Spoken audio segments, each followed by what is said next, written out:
আসসালামু আলাইকুম। ওয়ালাইকুম আসসালাম। আসসালামু আলাইকুম। ওয়ালাইকুম আসসালাম। কেমন আছেন আপনি? আলহামদুলিল্লাহ, ভালো আছেন? আলহামদুলিল্লাহ আমি ভালো আছি। শুধু একটু আমাদের দর্শকদের উদ্দেশ্যে আপনার পরিচয়টা দিবেন। জি, আমার নাম আহমদ হোসেন, পিতা কারি ইসমাইল, মাতা মৃত রাবেয়া। আচ্ছা, তো আজকে তো আসলাম আপনার প্রজেক্টগুলো দেখার জন্য। জি জি তো আপনি তো একজন মৎস্যোদ্যোক্তা, জি। তো মাছ চাষ করছেন দেখলাম, আপনার তো বিশাল বিশাল দুইটা, এখানে কয়টা প্রজেক্ট মোট? এখানে আমার 3টা প্রজেক্ট, এটা 1.5 একর, এটা 3 একর, আর একটা আছে আপনার 1 একর। আচ্ছা, 5.5 একর। হ্যাঁ 5.5 একরের প্রজেক্ট। এখানে কি ধরনের মাছ চাষ করেন? এটা আমি কিছুদিন 2-2.5 বছর যাবত মোটামুটি ধরনের সাদা আর আপনার ওই যে বাংলা মাছ যেটা, এটা চাষ করতাম। তো মোটামুটি ধরনের খুব একটা লাভবান না, সিম্পল আর কি। তো বিষয়টা হলো যে আপনার ইতিপূর্বে যে মাছ চাষ আমি করতাম, ওই চাষ করতে গিয়ে যে ট্রেনিং বা আপনার সরকারের যে বিভিন্ন সুযোগ সুবিধা, ওইটা আমি পাই নাই, বা মাছ কোন মাছটার কি খাদ্য দিতে হবে সেটার বিষয়ে আমার ধারণা ছিল না, বিধায় আমি খুব একটা লাভবান না আর কি। জি, আপনি মানে মাছ চাষে আসছেন কতদিন হচ্ছে? এটা তো আমি 5-7 বছর যাবত আমি মাছ চাষ করি। আচ্ছা, এই মাছ চাষে আসার আগে আপনি কি কাজ করতেন? আপনার বাড়িতে আমি ছোট একটা ব্যবসা ছিল, আচ্ছা, কাপড়ের ব্যবসা। কাপড়ের ব্যবসা ছিল আপনার। তো এই মাছ চাষে যে আসলেন, মাছ চাষে আসার পরে নতুন অবস্থায় কোনো ধরনের সমস্যা হয়েছিল আপনার? একটা সমস্যা হলো, পুকুরে যে পরিমাণ খাবার দিতাম, এই খাবারের বিপরীতে মাছ তেমন বৃদ্ধি পাইতো না, মাছ বেশি উঠতো, মাছ আপনার ওই কিনা মরে যেত, বিভিন্ন সমস্যা দেখা দিত। আচ্ছা, মানে মাছ চাষে যে সমস্যাগুলো ওইগুলো হতো? জি জি জি হতো। তো মাছ যখন বিক্রি করতেন কেমন মুনাফা থাকতো? একবারে স্বল্প পরিমাণ, মোটামুটি প্রতি বছর আমার লসের অবস্থানে ছিল আর কি। আচ্ছা, মাছ দিয়ে যে ব্যবসা হবে ওইরকম অবস্থানে ছিল। আচ্ছা, তো এখন মানে আপনি যখন শুরু করেছিলেন ওই সময় আপনার পুকুর ছিল কয়টা? ওই সময় পুকুর ছিল আমার একটা ছিল মাত্র। আচ্ছা, একটা। এখন তো আপনার এখানে 3টা, এখন 3টা। এখন 3টাতে আপনার প্রায় এখানে প্রায় 5.5 একর। 5.5 একর। আচ্ছা, তাহলে মোটামুটি অনেক বিশাল একটা প্রজেক্ট আজকে আমরা যেটা দেখলাম। তো আচ্ছা, এখন এ পর্যায়ে আপনি বলবেন যে বর্তমান সময়ে আপনি যে মাছ চাষটা করছেন, কি ধরনের মানে কোন পর্যায়ে আপনি আছেন এখন, কি এখন অবস্থা? মোটামুটি ধরনের বেশ ভালো অবস্থানে আছি।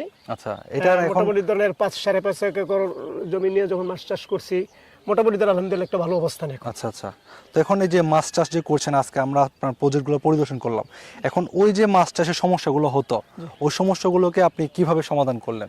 যখন আমি মাছ চাষ করতেছিলাম, তো করার পরে উল্লেখযোগ্য লভ্যাংশ আসে নাই, তখন কিন্তু আমি মোটামুটি ধরনের হতাশাগ্রস্ত না হয়ে আপনার ইউটিউবে বিভিন্ন চ্যানেলে আমি চার্জ দিতেছিলাম। আমি বিভিন্ন ইউটিউব চ্যানেলে চার্জ দিতে থাকি। চার্জ দিতে দিতে হঠাৎ একটি ইউটিউব চ্যানেলে আমি একটা ভিডিও পাই। ওই ভিডিও দেখে আমি মোটামুটি কিভাবে মাছ চাষ করতে হবে তার কিছু দিক নির্দেশনা দেয়, আর ওই কিছু ঔষধপত্র কিভাবে ছিটাইতে হবে, কিভাবে কাজ করতে হবে, এটার কিছু দিক নির্দেশনা আমাকে দেয় আর কি। তো আপনি ওইখানে মানে কি মেডিসিন বা কি পাইছিলেন সমাধানটা? ওটার ইয়েটা হলো, প্রথম হইলো আপনার ওয়াটার ফ্রেশ, দুইটা প্রোডাক্ট দিছিলাম, একটা হলো ওয়াটার ফ্রেশ আর একটা হলো সুপার গ্রোথ। আচ্ছা, দুইটা প্রোডাক্ট আপনি দিছিলেন। এইগুলা কাদের প্রোডাক্ট এগুলা? এটা হলো এসপি অ্যাকোয়ার্ড ট্রেডিং কোম্পানির যে আপনার ওই যে ইউটিউব চ্যানেল, ওর থেকে আমি পাই। আচ্ছা আচ্ছা, তো পাশে যে পুকুরগুলো আছে ওইগুলোতে দেখলাম মাছ মরে ভেসে আছে। তারপর হচ্ছে আপনার এই পুকুরের পাড়েও দেখলাম মাছ মরা, বিশেষ করে আপনার বেশ বড় সাইজের মাছ আর কি মরে ভেসে আছে। তো আপনার পুকুরে এই ধরনের সমস্যাগুলো নাই, এটার কারণটা কি?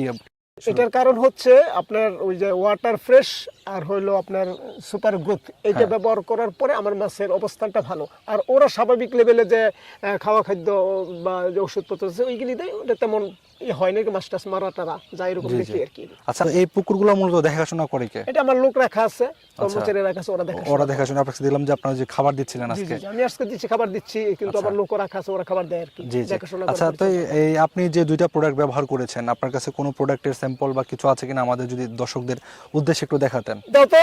জি জি, এটা হলো ওয়াটার ফ্রেশ আর এটা হলো সুপার গ্রোথ। আচ্ছা, এটার কাজটা হলো পানি পরিষ্কার করে, আপনি ঘনবসিত যে গ্যাসটা এটা দূর করে, অক্সিজেন তৈরি করে, আর হলো আপনার মাছের যে রোগ বালাই এটা দূর করে। আচ্ছা, আর এই যে আপনার হাতে যেটা আছে এটা হলো সুপার গ্রোথ, এটা হলো আপনার অক্সিজেন তৈরি করে, মাছ অতি অল্প সময়ের মধ্যে বৃদ্ধি করে, মাছ খেতে সুস্বাদু। আর এটার যে ইয়েটা আপনার ওই যে মাছের উপরে যে চামড়াটা, আইসটা এটা খুব সুন্দর করে ঝকঝকা করে, যার কারণে এটা বাজার আমরা নিলে অতি দ্রুত গ্রাহক এটা মানে মাছ হাতায় নেয় বা এটা নেওয়ার জন্য উদ্বুদ্ধ হয় আর কি।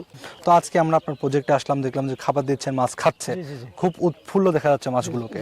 তো এটার কারণ কি মনে করেন? এটা কারণ হলো আমরা যখন এই দুইটা ব্যবহার করছি, আর অন্যান্য সময় তো ব্যবহার করি না, এটা ব্যবহার করার পর আসলে মাছের যে খাদ্য বা ক্ষুধা, মোটামুটি বেশ আগ্রহ সহিত খায়।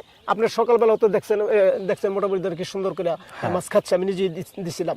জি, এই আর কি। আচ্ছা, তো মোটামুটি বেশ ভালো। হ্যাঁ, মানে আপনি বলতে চাচ্ছেন যে আপনার পুকুরে শীতকালে মাছ খাবার খাচ্ছে, এর কারণ হচ্ছে ওয়াটার ফ্রেশ এবং সুপার গ্রোথ। তো এই দুইটা প্রোডাক্ট আপনি কতদিন যাবত ব্যবহার করছেন? এটা আমি 1 বছরের কিছু উপর হয়েছে এটা আমি ব্যবহার করতেছি। আচ্ছা আচ্ছা, তো এই যে দুইটা প্রোডাক্ট আপনি ব্যবহার করছেন, এখন কি মনে হচ্ছে আপনার কাছে মাছ চাষে আগের তুলনায় কি অবস্থায় আছেন? আগের তুলনায় মাছ চাষ এখন অনেক বৃদ্ধি পেয়েছে, মাছের যে গুণাগুণ মান বা প্রফিটের যে অবস্থাটা অনেক বৃদ্ধি। ইনশাল্লাহ আমি মোটামুটি বেশ আশাবাদী যে আমি বড় ধরনের একটা সফল ব্যবসায়ী হিসেবে আমি প্রকাশ করতে পারবো। আচ্ছা আচ্ছা, কোন প্রোডাক্টটা কিভাবে ব্যবহার করেছিলেন? ব্যাপারটা হলো ওয়াটার ফ্রেশ, যেটা আপনার হাতে আছে। জি। এটা 1% জায়গার মধ্যে 2 থেকে 5 ফিট যদি পানি থাকে তাহলে 100 গ্রাম ঔষধ আপনি একটা বালতির মধ্যে পানির মধ্যে গুলে পরে সারের মতো ছিটাই দিবেন। আচ্ছা আচ্ছা, আর এইটা যেটা আর আছে এটা সেম একই অবস্থা। 1% জায়গার মধ্যে 2 থেকে 5 ফিট পানির মধ্যে আপনি ওই যে পানির মধ্যে গোলা ব্যবহার করতে পারবেন, অথবা 1 কেজি খাবারের সাথে 25 থেকে বা 20 থেকে 30 গ্রাম ঔষধ মিশে পরে আপনি সারের মতন ছিটিয়ে ব্যবহার খাবারটা দিয়ে দিতে পারবেন। আচ্ছা আচ্ছা।